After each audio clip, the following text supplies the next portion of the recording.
Assalamualaikum warahmatullahi wabarakatuh. Bismillahirrahmanirrahim. Alhamdulillahirabbilalamin. Allahumma salli ala Muhammad. Amma ba'd. Adakah anda bersedih? Ya, kadang-kadang kesedihan tu kita tak mampu tahan, saya faham. Tapi kalau kita ambil masa sikit untuk merenungkan bahawa kesedihan itulah membuat kita menjadi lebih matang dan menjadi lebih kuat. Bukan on the spot lah, tapi kita tak sedar benda tu jadi dalam diri kita. Jadi hari ini saya ingin memperkenalkan satu kitab, La Tahzan. Buku ni, saya kalau nak cerita panjang. Kepada yang sedang bersedih tu, bacalah buku ni. Manalah tahu kut-kut tiba-tiba ceria, gembira kan. Saya tak pandai nak ceramah motivasi ni, tapi saya bagi yang ni lah sebagai solution. Mudah-mudahan bermanfaat kepada sahabat-sahabat yang sedang dalam kesedihan. Sedih macam mana pun, hidup kena teruskan. Dia ada banyak sebab kesedihan ni. Kesedihan ni Allah Ta'ala timpakan ada beberapa sebab. Salah satunya adalah untuk menguji kita. Kalau kita rasa kita orang yang beriman, cepat sikit sampai. Beriman sangat kan? Mari sini aku nak bagi kat hang. Tapi sebenarnya ujian tu adalah untuk memperkuatkan kita, untuk menjadikan kita lebih matang. Dan kadang-kadang Allah Ta'ala uji kita ni bukan kerana dia tak sayang kita. Allah Ta'ala uji kita sebab dia sayang kita. Lagi satu, Allah Ta'ala sebenarnya rindu dengan kita. Sebab tu dia panggil kita. Tapi kita tak sedar benda tu. Kita tak sedar. Allah Ta'ala rindu kita, dia bukan lungguk duit beribu dah. Allah Ta'ala rindu kita, dia akan uji kita. Jadi hari ni saya bukan nak promosi apa-apa. Cuma hari ni saya nak berkongsi kitab Al-Quran, tafsir Al-Quran. Ada beberapa tafsir Al-Quran yang saya ingin kongsikan bersama sahabat. Mudah-mudahan menjadi penawar, jadi kebajikan, jadi kebaikan kepada sahabat-sahabat. Mungkin Allah Ta'ala rindukan kita. Dia suruh kita renung ayat-ayat dia. Kita tengok yang pertama, Tafsir At-Tabari, 26 jilid. Ini adalah tafsir yang terbaik di dalam dunia. Kalau dalam bidang hadis, Sahih Bukhari adalah yang terbaik. Tapi kalau dalam bidang tafsir, inilah tafsir yang terbaik sekali di dalam dunia. Terdapat 26 jilid. Okey, kita tengok yang kedua. Yang kedua ni adalah salah satu, ini boleh dikatakan sebagai favourite saya lah, Tafsir Ibnu Katsir. Tafsir Ibnu Katsir ni ada 6 jilid. Sahabat-sahabat masuk ke link yang saya bagi tu, bila nampak macam ni, klik setiap satu tu. Okey, kita tengok lagi satu, Tafsir Al-Qurtubi. Ada 20 jilid ke semua. Tafsir ni salah satu tafsir yang dikatakan terbaik. Dan saya suka baca tafsir ni. Orang yang konon-kononnya baca terjemahan tapi dah pandai, itu bad pi kat mereka. Mereka pandai pada ulama'. Kita tak pandai daripada ulama'. Kita rujuk ulama'.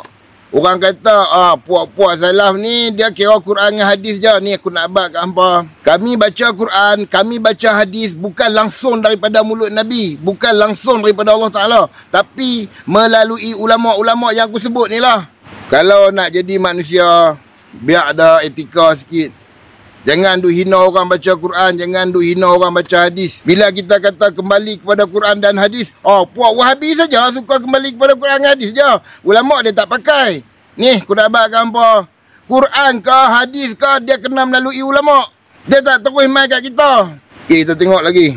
Yang ni, Tafsir Al-Munir oleh arwah Dr. Wahbah Az-Zuhaili. Salah seorang ahli sufi yang kita kata hebat lah. Wahbah Az-Zuhaili ni dia bukan Asy'ariyah, dia bukan Maturidi, dia bukan Salafi. Dia tasawuf ataupun ahli sufi. Last sekali adalah Tafsir Al-Azhar yang ditulis oleh Dr. Hamka. Al-Azhar ni bukan datang daripada Universiti Al-Azhar. Al-Azhar ni adalah tempat dia mengajar di Indonesia, nama Al-Azhar. Dan tafsir ni diiktiraf oleh Universiti Islam Al-Azhar.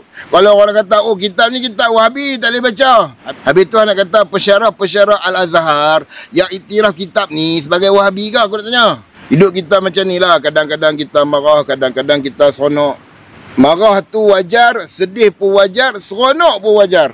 Jadi sekali lagi saya katakan kepada sahabat-sahabat yang di dalam kesedihan, kesusahan, baca kitab ni, La Tahzan, ataupun rasa tiba-tiba teringat dengan Allah Ta'ala, boleh baca tafsir yang saya kongsikan tadi. Orang tanya saya, Hadi yang baca kitab habis ke? Aku nak abad ke hampa? Aku kalau nak baca kitab memang tak ada nak habis. Sebab apa? Aku ada kerja, aku ada tanggungjawab. Tapi setiap masa yang terluang, aku baca kitab lah. Bukan kerana aku nak jadi pandai dah. Aku tak pandai dah. Ha? Aku tak ambil PhD. Aku dah tua dah. Aku tak perlu CJ, tak perlu PhD, tak perlu apa semua, aku tak perlu. Apa yang aku perlukan, kalau aku ada ilmu, aku boleh kongsi dengan orang. Bukannya aku nak ceramah macam dengan ustaz tak. Bagi aku, apa yang aku ada, aku kongsi dengan sahabat-sahabat. Sebab aku bukan ustaz, bukan da'i, bukan PU, bukan ulama', bukan siapa-siapa.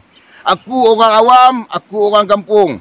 Apa yang aku tahu, aku kongsikan. Mudah-mudahan ada antara kita yang teringin nak balik kepada Allah Ta'ala melalui jalan Quran dan hadis. Bukan nak suruh hampa ikut aku dah. Hampa ikut aku buat apa, aku kan kerti apa. Aku nak ajak orang balik kepada Allah dengan Rasul je. Bukan nak suruh ikut aku. Ikut aku, jahanam. Kan? Lagi satu lah kan aku nak kata. Kepada golongan-golongan tarekat ni lah. Aku bukan nak hina hampa. Aku kadang-kadang aku tengok hampa, aku kesian tau. Serius aku kesian. Sebab apa? Sebab aku biasa jadi macam hampa. Orang ni Wahabi, orang ni Wahabi, orang ni semayang tak betul, orang ni semayang tak sah. Wahal bila aku cek balik melalui sunnah, banyak aku yang tak betul. Ni bukan cerita burung ni. Ini aku duduk dalam tarekat, aku dengar sendiri tok guru aku kata. Puak-puak tu kalau pergi sembahyang bukan sah pun. Bila kita tanya balik pasal apa, puak-puak tu dia bukan kenal diri. Allah pun dia tak kenal, sembahyang pun dia tak kenal. Tapi bila kita cek balik, rupanya aku sendiri pun sembahyang tak betul masa tu.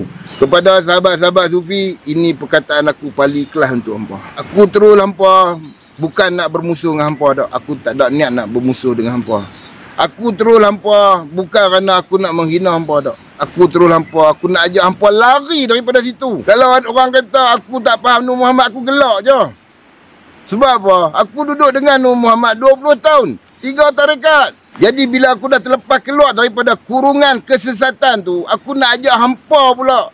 Jom kita kembali kepada Quran dengan hadis. Jangan ikut aku duk pesan. Jangan duk ikut aku.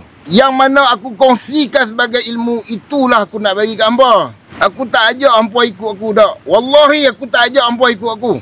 Aku ajak hampa kembali kepada Allah dengan Rasul saja. Kita mati ni nak bagi aku petik satu ayat daripada surah Yusuf. Dalam Quran tu berbunyi, Anta waliyyi fid dunya wal akhirah.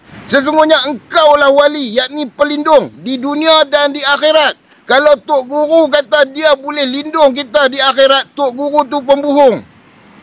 Tak ada siapa boleh lindung kita melainkan Allah sahaja.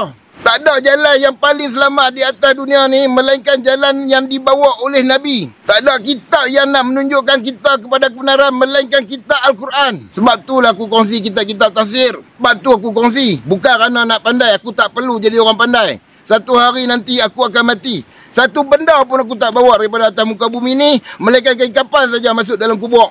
Wallahi aku tak perlu gelaran ustaz, aku tak perlu gelaran da'i apa semua tu. Sebab aku tak cari makan di jalan tu. Sekali lagi aku beritahu bahawa apa yang aku buat ni adalah sebagai orang awam yang ada sedikit pengetahuan yang Allah Ta'ala bagi pada aku. Dan aku nak kongsikan sedikit pengetahuan tu kepada siapa-siapa yang nak. Tu saja aku nak bak. Sekian. Assalamualaikum.